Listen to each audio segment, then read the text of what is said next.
स्वतः civil engineering फील्डमधनंच आलो. तर फॅमिली बिझनेससुद्धा आमचा रिअल इस्टेट रिलेटेडच होता. म्हणजे आमचे वडील आणि बाकी आमचे जे पार्टनर्स त्याच्यामध्ये होते ते लँड डेव्हलपिंगपासून आम्ही या बिझनेसमध्ये सुरुवात झाली.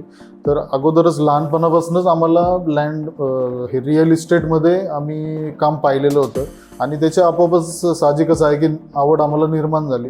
त्याच्यामधनं पुढे आल्यानंतर मी डिप्लोमा इन सिव्हिल इंजिनिअरिंग मी कंप्लीट केलं.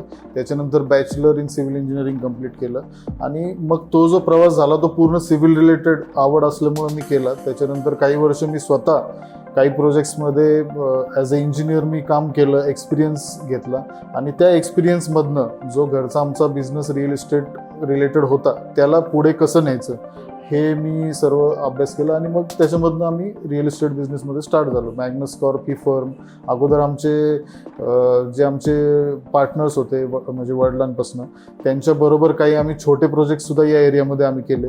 ते छोटे प्रोजेक्ट्स करत असताना त्यामधनं एक्सपिरियन्स येऊन गेला आणि आता आम्ही किवळे आणि सराउंडेड एरियामध्ये रावेतमध्ये आमचे बरेच प्रोजेक्ट्स तुम्हाला पाहायला भेटतील आणि इन फ्युचरसुद्धा we are coming up with very more good projects you can say.